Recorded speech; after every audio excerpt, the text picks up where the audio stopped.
In this video, I'll be testing out the latest Amsterdam acrylic colors by creating two paintings. As a demo artist for Royal Talens, I'll also provide some behind-the-scenes insight into demonstrating these paints at the NAMTA booth, located in New Orleans this year. If you're curious about the experiences of an artist in the swamp, you've come to the right place. There's 12 new colors in the line, 6 of which are metallic and the other 6 are pastel. These are going to basically have the same properties and features as the standard Amsterdam acrylic line. However, the first 6 that are metallic have something special about them. They are single pigmented with something called coated mica. Mica is a silicate that is typically off-white. It is then synthesized or coated with a pigment or dye. If it is light-fast, then it is going to be pigmented, just like these. If the mica was oxidized instead of coated, then it would give it more of a pearl or interference effect. But because this mica is coated, that's what gives it its metallic sheen and color. Let's swatch these out. Along the top is black watercolor paper along with the white to see the different opacities that each of the colors have. First up is metallic yellow. This is a semi-transparent color as most of the colors in this line are. This color contains pigment PY74, which is a member of the azo yellow family. This does not look like a traditional gold metallic. It's very yellow with just a bit of a metallic sheen, although it is hard to recognize how metallic acrylics are until they are fully dry, because of the sheen they have when they are wet. Here we have metallic red. This is also going to be transparent, and as far as pigments go, another single pigmented color. This one is PR254, which is pyrrole red. The single pigmented aspect of these colors is exciting because it will allow us to have some really clean mixes of color. I'm really excited about this one. It's metallic violet. The pigment is PV23, which is dioxazine violet, a very versatile purple. Amsterdam acrylics are an artist grade paint with medium viscosity, so you'll see up at the top of the swatch I left it pretty thick, and then down towards the bottom I added quite a bit more water to show how it looks like when it's thinned down. Here's metallic blue. This one contains PB15, which is commonly used for phthalo blue. It's really fun to use the cool colors in this set because I'm so used to using coppers and golds in other metallic paints, but these are very strong high chroma colors. Next up is metallic green. This is going to be another phthalo color. Its pigment is PY7, which is typically used for phthalo green blue shade. I like how this one looks a little bit more teal than your standard medium green, because I think we can definitely mix a regular green between the blue and yellow pretty easily, so I think it's smart of them to include this shade.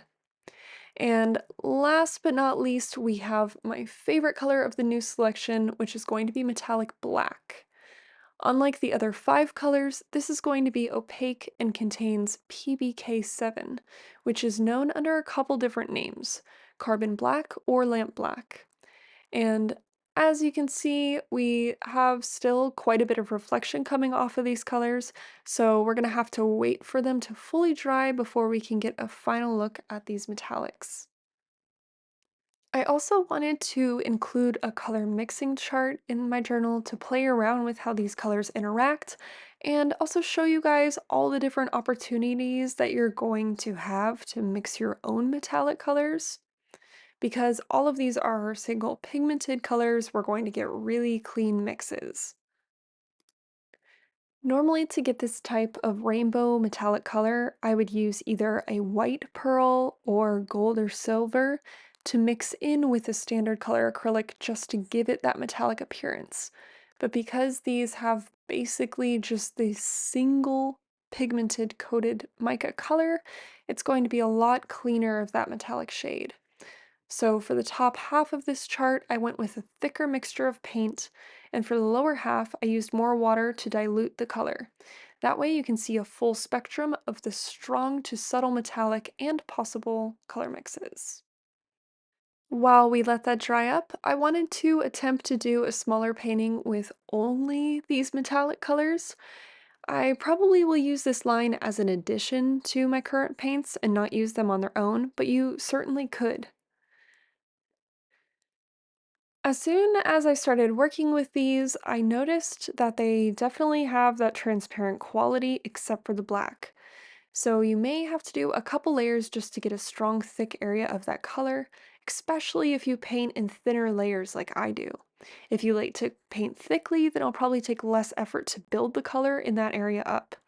It was certainly a bit of a challenge working on the watercolor paper because it seems to absorb my thin layers as it should. So I found myself painting a layer, waiting for them to dry a little bit, and see exactly where it needs to go. Overall, these perform just like all the other Amsterdam acrylics. They have a very fast dry time, they're great for layering, and you're going to get that light, fast, permanent color as well.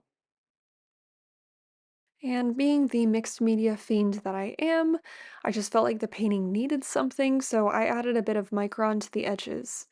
And I always wait for the paint to fully dry before I do this, just to put some lines on it. But what's awesome about working with the microns and acrylics is that you can always go back in and add more layers of paint after you've added your line, as both of the mediums are waterproof when dry, so nothing will smudge. As you can see with the adjustment of the light, we have a very metallic painting here, and that's really saying something on the watercolor paper that tended to absorb a lot of the metallic quality. So, one more thing, I just wanted to show off an additional aspect to these metallic paints because I believe that most artists are going to be mixing them with their standard watercolors and not just doing a full painting using the metallics. To demonstrate this, I mixed in acrylic white with them. This is titanium white, just to show how you can dilute the metallic quality with paint and how they transition into that standard satin finish. And as you can see, it's pretty seamless transition between the two types of paint. It's a great way to sneak some metallics into your painting for that more understated look. Although it's difficult to show the metallic qualities through a camera, I hope that you guys can see or get a sense of how shiny these are. I even notice a little bit of a glittering effect, but for the most part, it's a metallic sheen that you definitely see. The main difference where the metallic is more noticeable is where the paint is thicker. You can see it not only in the swatches, but also in that color mixing chart. So if you're going for the understated metallic, it's simple to achieve by either adding extra water or perhaps a paint medium to dilute them. I especially like how the black metallic mixed in with these colors looks because you're able to get those very muted yet metallic tones. Overall, I'd say that these metallics are quite successful, especially if you're using them in the thicker manner and you want that metallic sheen with clean high chroma colors. Now that we've gone over the metallic aspect of these colors, let's talk about the new 6 pastel colors. When I received this selection of paints, the first thought I had to myself was, there's no pink or red pastel color in here. But I'm looking at the chart and I see that there's already quite a few colors that fit that criteria existing in the line. Alright, so first up is Permanent Lemon Yellow Light, and all of the colors in this line are opaque. I believe that's because they all contain PW6, which is pigment white 6, and that is going to be titanium white. All of these 6 colors are multi-pigmented, ranging from 2 to 3 colors in each tube with the inclusion of that titanium white. Here is the yellowish green light. This is a really beautiful color, and as you can see, these both have great coverage over the top, which is the black, and also the white paper. These are going to be a lot less transparent than the other metallic colors we just tested out. Here is turquoise green light, and this is a very soft color that I think would be perfect for painting skies. If you were a landscape painter that typically mixes a lot of pastel blues for skies and you do large paintings, having something like this would be a time saver and would also be a great base to mix from. Here's ultramarine light, and it almost has a periwinkle look to it. And again, if you have ultramarine already at home, all you have to do is mix in titanium white to get this pastel shade. The reason that pastel shades are typically offered is just for convenience, especially if you're doing a large area or you need a lot of that single color. Next up we have lilac, and I recently was using a cityscape palette set of watercolors and lavender was one of the main colors of the set. So I'm assuming that using lilac would be a really fun way to paint landscapes, and you could use this color to actually mute or muddy stronger colors for your city scene. So just another use for these pastel shades. The last color in this set is bluish gray light, and this reminds me of something that Gamblin does where they recycle pigments from their air filtration system and create a new shade of gray every year. It's always a unique gray, and it's not super neutral. It's either scaled cool or warm depending on the year. But this shade in particular kind of has that same feeling to me. You'd be able to use this to neutralize colors that you wanted to look a little bit more cool. Obviously, these 12 colors are two very different types of collections that they are including to expand the line. But I'd say the main differences are going to be the sheen. You're going to get that beautiful satin sheen with these standard pastel colors, and they're going to be very opaque convenience colors overall. They have wonderful coverage and they're a delight to work with. But I'm not going to do a color mixing chart with these just because they aren't particularly made to be mixed together as a full set. Now that we've got the basics down with the new colors, I'd like to share with you some of my demo process and how I'm going to showcase these 12 colors in a full painting. This convention is in Louisiana, New Orleans, so I thought it'd be fun to do a swamp scene with an egret. It's going to give me the opportunity to showcase some of these dark metallics with the nighttime swamp and water reflections, while also using the pastels as colorful moonlight lighting. So typically I do not paint an underpainting for my demo, but because I knew I was going to be needing to paint this within one day, it was going to just make more sense to bring it with me as a completed underpainting so that I can focus on showcasing the actual pastels and metallics. Naturally, it would be difficult to paint an entire painting using metallics and pastels, so I opted for some traditional darker colors for the underpainting. The base layer consists of Prussian blue, black, and raw umber. Here you'll see me wrapping up the gesso board with something called glassine, and that's going to be a type of paper to help protect the surface from being scratched. I'm also bringing other art with me to demo and also showcase, so I want to make sure everything's really protected in my suitcase, and that's why I'm building this Frankenstein cardboard insurance policy for my bag. I unfortunately can't film the process at the convention, and it's mainly just logistics of filming a time lapse with equipment and making sure everybody is consenting to be on camera, etc. But I do want to give you some insight on what it's like to do a demo. Here's a look at the booth, and as you can see, those are the new colors next to the Amsterdam 20 milliliter line, and then over here is my demo table off to the side. I actually planned to bring a stand-up easel, but I just couldn't bring it through the airport with everything, so I pivoted and painted flat on the table. So, as you can see here, I'm adding the metallics and pastels right on top of that underpainting. For me, preparation is truly key for feeling confident painting publicly and knowing that you're going to end up with something that looks acceptable. Typically, I would just start with only the line art and paint the entire painting, but because I was doing two larger, complex paintings, one for each day, with completely separate products, I thought it would just be smart to get the underpainting on there and start off with something that would perhaps allow me to finish. So I'm sorry I didn't get any time-lapse footage for you guys of painting the ingret, but this is kind of what I ended up with at the end of the day. It was about 8 hours of painting, but when you're demoing a painting, you're also talking to people and answering questions and, doing the thing. So, demoing is completely different than painting at home. For the second day of the demo, we displayed the egret painting next to the Amsterdam acrylic rack with the new paint colors, and I worked on the other painting that I had planned using the Pantone inks. And essentially, my job as a demo artist is not only to be able to use the products, but to talk to people about what I like about them and how they could potentially work for their customer base. So it's always so much fun working at these conventions because I just love art supplies. Once I got home, I was able to reevaluate what I painted and finish it up a little bit.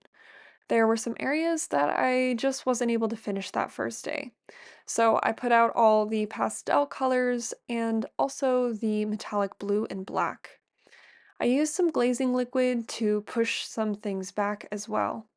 I wanted it to be a darker swamp scene at night, and the metallic blue was beautiful, but it was also just a little bit too bright for this scene. So to remedy that, I used some glazing liquid And I mixed in a little bit of black, both metallic and standard, to push the sky back and darken it up. That way, the pastels will pop and push the egret forward. Besides that, I'm just adding more layers to refine things because I was really rushing that first day to complete the painting, and I wanted to spend more time cleaning up the edges. As you guys know, I normally don't paint landscape, so what I did is I put together a series of photos to use as rough photo references. But typically, when you're demoing in that environment, I try not to be looking at reference photos on my phone.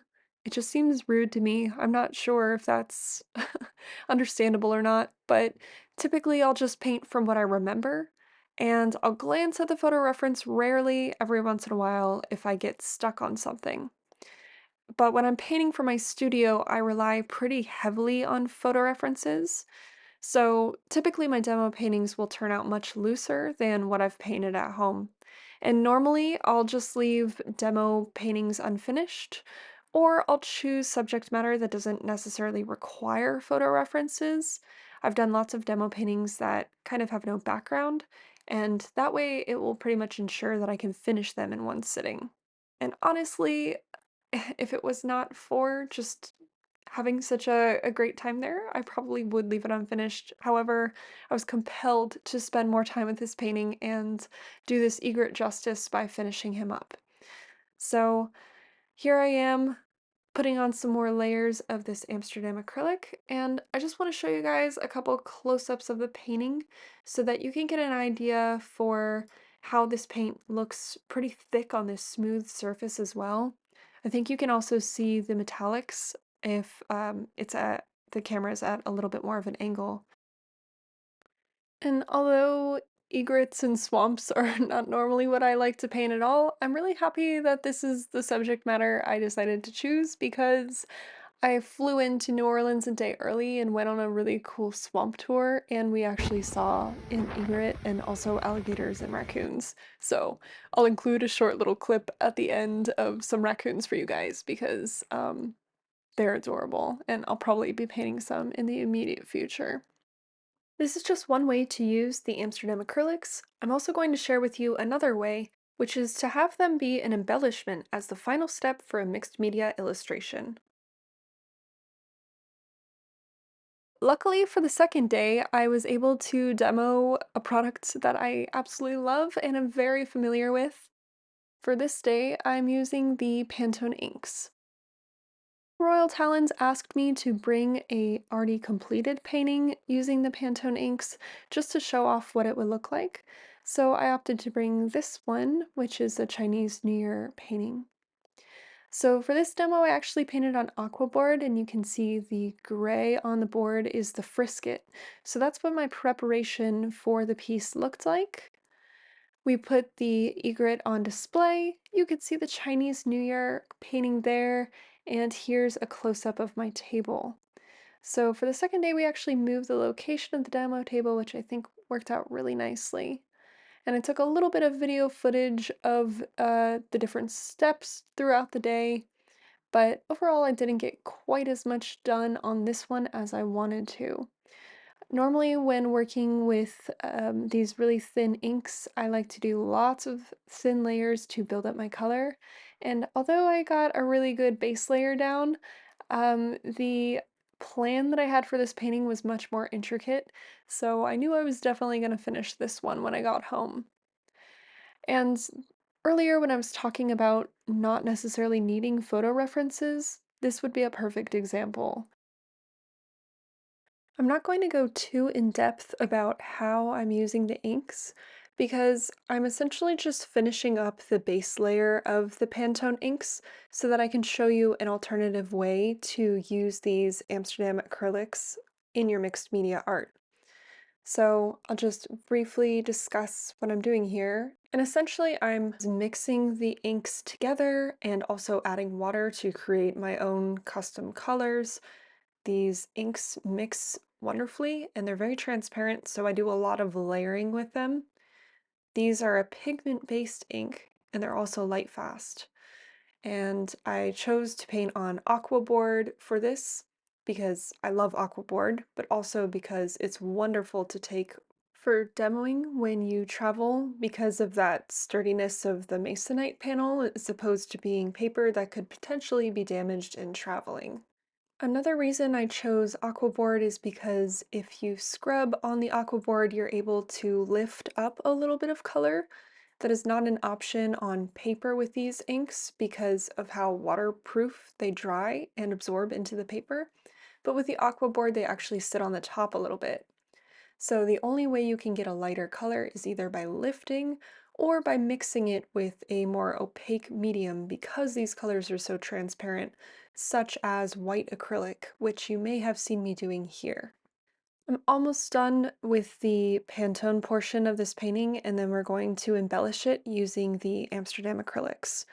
And I think that's a really awesome combination of products because you're able to get more volume within the piece, as inks are generally pretty flat. And again, the Amsterdam acrylics have that thicker kind of body to them.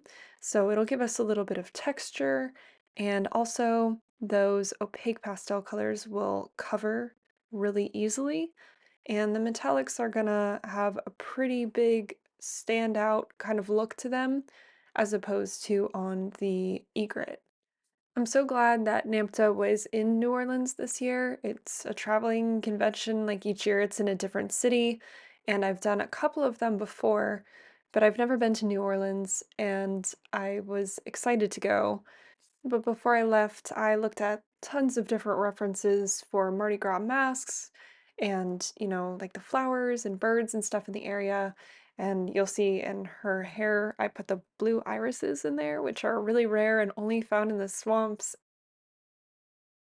Overall, just a very cool experience, and I'm pretty happy with how she turned out. I think the Mardi Gras imagery is very fascinating.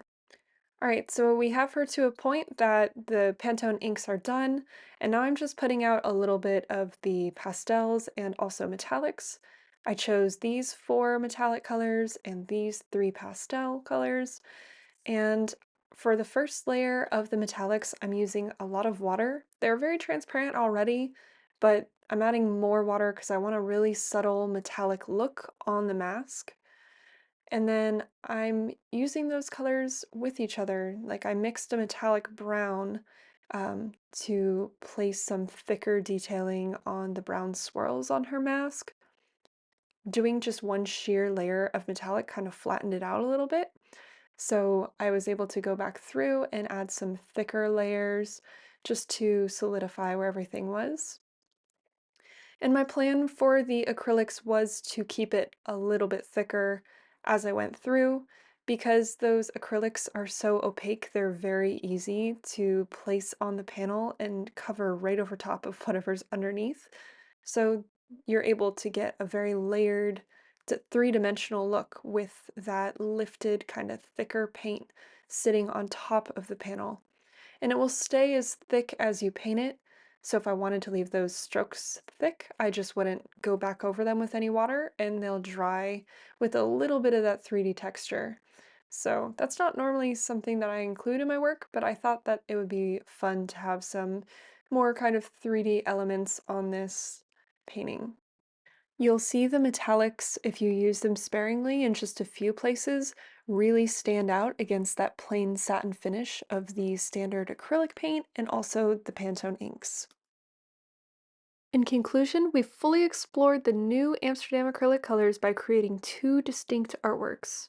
The mask illustration was simply embellished with the new paints, while the other, an egret, was fully painted using the new acrylic colors. Regardless of your preferred painting style, I hope you found value in this video. I also hope the charm of these swamp-dwelling raccoons bring you joy. Oh, look at that. Double, double, double, double. Get it, George. You give it up in life. Go, go, go, go. All right.